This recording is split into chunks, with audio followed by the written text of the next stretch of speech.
very simple. What we've got here is the temp track or the Spider-Man track. And then we've got our small little template here that we're gonna be using to sort of like recreate this sound. And it's not gonna sound exactly the same. We're gonna try to get as close as possible. So this is the part that we're gonna be transcribing. Christopher Young, Spider-Man.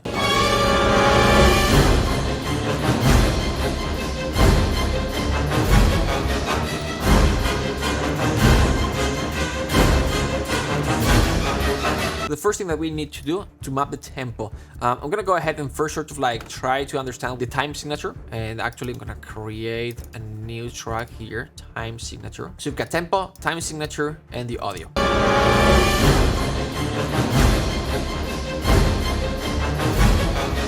So what I see here is a 7/8 sort of thing. Sometimes what they do is 4-4-3-4 instead of 7/8. What's in the score actually it's a 4-4 plus 3-4, 4-4, 3-4, 4-4, 3-4.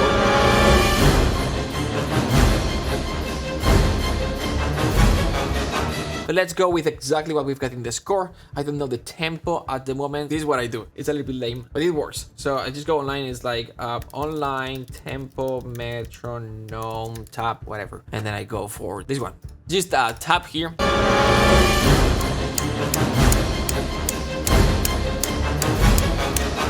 157 maybe, and then we will have to adjust it. So 157.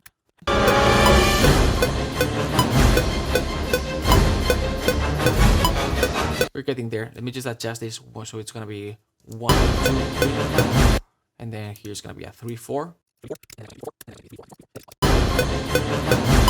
What makes it a little bit confusing is that sort of like what the strings are doing is basically what we've got is this C note here, right? It's doing dot dot dot dot dot dot. So we've got, and then it goes down up, right? And it does this. So pop pop pop pop pop pop pop pop, right? And then it does a 3-4. So it's the 4-4, and then the 3-4 the other way around, down up, right? And then down down, and then it repeats.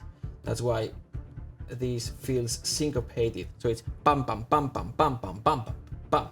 That's why it feels confusing, and that's what sort of like breaks the tempo. And actually high intensity is all about sudden changes in syncopation and abrupt changes, but I have to find the tempo. I would say 158.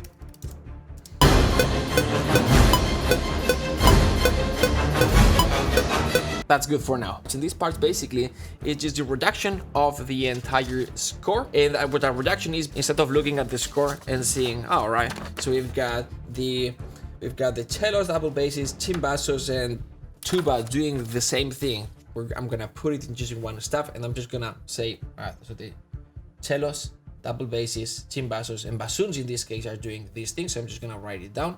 And then the violins and xylophones are doing this thing, the viola is doing this thing, and the trombones, timpani, and toms are doing this thing. So just 4 stuffs instead of the entire score. So I'm gonna hit play, we're gonna listen to the score, and we're gonna look at what is going on. We're gonna hear some stuff going on in the high register. Those are the strings, the high strings, and xylophone. We don't hear that much the xylophone, but initially what the score says is violin and xylophone is what you hear. Stop, taka, taka, ta, ta, ta. That's that part. And then the violas, you won't even hear this part. What you're gonna hear is the double bass, cellos, chimbasso, and bassoon is. And what you're gonna also hear is the accents pum, pum, pum, pum. So let's take a look at it.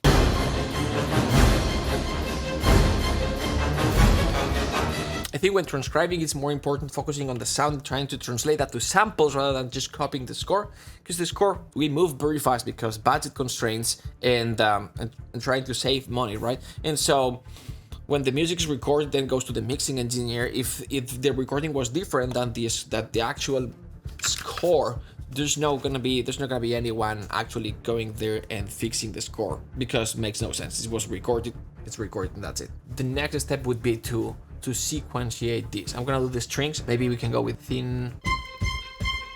All right, cool.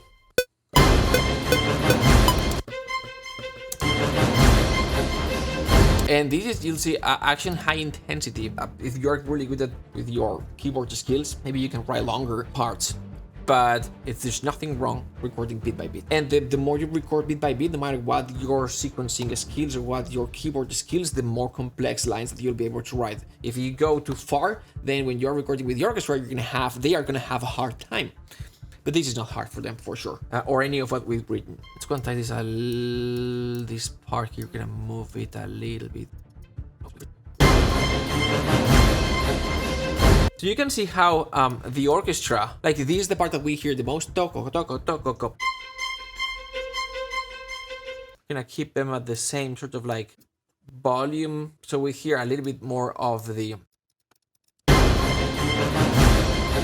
I'm gonna say two things. One, the size of the violins in the orchestra is a little bit smaller than what we hear using our samples. So that's something to consider. Sometimes when we've got those high strings, we don't need thickness. Sometimes we need a little bit of a thinner sound for it to cut through the mix. I hear them a little bit farther to the left, and they don't align perfectly. And that's common when you've got full orchestra recording. And if you pay attention, you'll see, like if we could deconstruct this part here and make this MIDI, we would see that it does not at all align with the grid. I'm gonna do this pass again, but for bars 3 and 4.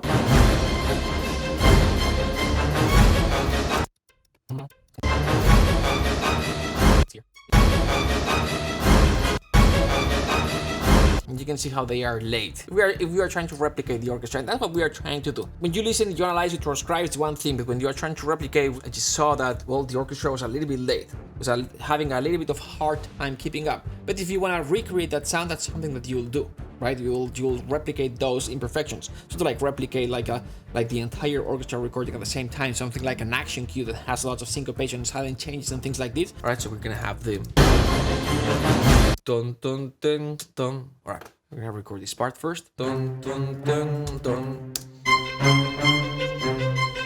And then we're gonna have this line has a little bit of brass. So it's low strings and a little bit of brass. It says timbasso in the score, so we're gonna add a little bit of those low brass. And then we can bring double basses here. And then we've got this part that's louder with the accent here at the beginning. So we've got this comes from. So there's timpani and piatti and the cymbal swell and all that, which we don't have in this library. The only thing that we have is chums. So we're gonna add a little bit of that. Maybe a subhit. Nice. Low brass. I want to put the trombones a little bit more to the right because it's where we hear it in the score. It's already open. I opened the mid, which is horns. The low brass I'm going to open way more because we are trying to replicate the sound. Yeah, a little bit closer. So this is EC2 and this is going to control horns or no horns. So we're going to go here, mod here, and then edit all groups. Add modulator external, MIDI CC. So still we're not modifying the template per se, it's still 25 tracks, but we're making it a little bit more flexible. -1, and so this means that now, no horns. Horns. What I would like to have is this track duplicated. So I have control over this part. But this is one line and this is the other line. And we can do the same thing here. I'm gonna duplicate this track. Inner line sort of thing. So suppose we've written all the notes that they are in here, but it still doesn't sound like this. This is the timpani that's adding all this. Yes. Here, here.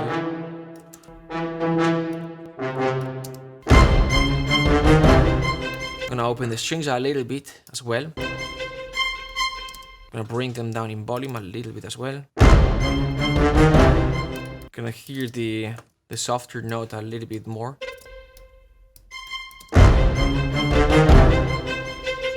Less brass. Missing a little bit of the aggression, which Albion is a little bit softer in that regard. Yes. Less volume here. Going up here. I'm going to bring a little bit of that piatti. Otherwise, I am losing this battle. A track.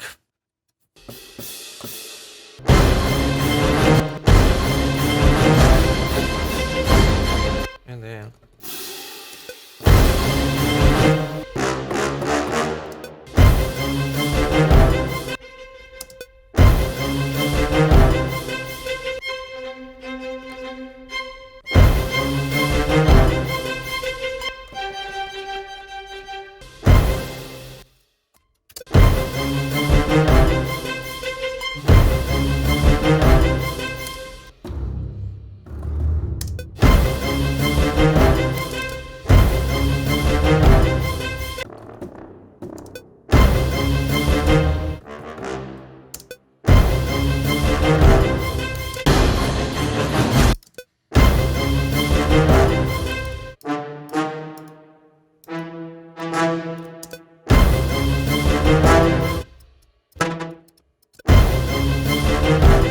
as you saw, when we inputted the notes were there, but it was still not working. But the things that got us closer to the original sound is one, positioning in terms of volume, the right balance. Because if the brass is too loud, or if the strings are too loud, then the entire thing sounds small because we don't hear the brass, which is what brings sort of like the size. The second thing was positioning, because when we got the balance right, still there was something that was different. If we were looking at the notes, that was not going to solve the problem because the notes and the instrumentation, the orchestration was already there. Even though the library, when we load the patch in the library, that instrument or that section sounds already where it should sound.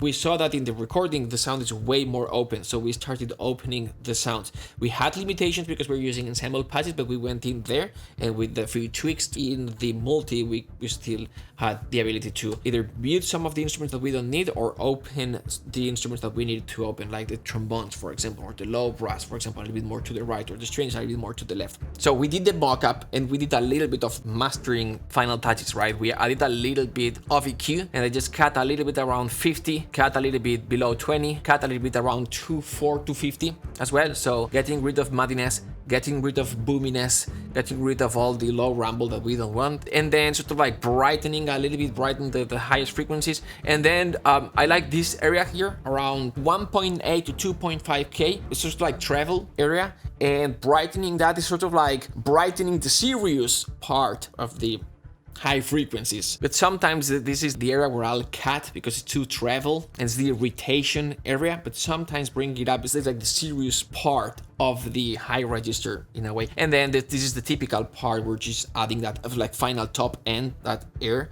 and that brightness. And also I open the entire mix a little bit with a Waves S1. If I open it, and we added a little bit of overall reverb, the whole reverb. It's 2.5 seconds decay time. The mix is quite low, where we could hear a little more of reverb, but not too much that it would wash out the mix and make things sound muddy. And also made sure that it was wide. It needed a little bit of excitement and brightness. It just adds a little bit of brightness and excitement in the top end, starting at 10K, and a little bit, just a touch from 2 to 10K. This is just regular exciter module type of thing, and then we gain a little bit without. That's what's doing. So sometimes you're trying to replicate the mockup and you're using your instruments, and we have to realize that there is an extra layer of coloring the sound afterwards. Don't rely on that, because that's just after decomposing, after the mockup that happens during the mixing and mastering. It's just like a final layer of coloring that happens overall, you know, like an EQ and that overall reverb, and a little bit of those mastering things that you will do, the final compression, the final control dynamics multiband, the final exciter, final opening a little bit. Those things happen like the last step, but it's there and it changes the overall sound. Here's where the mockup that we did starts. There we go.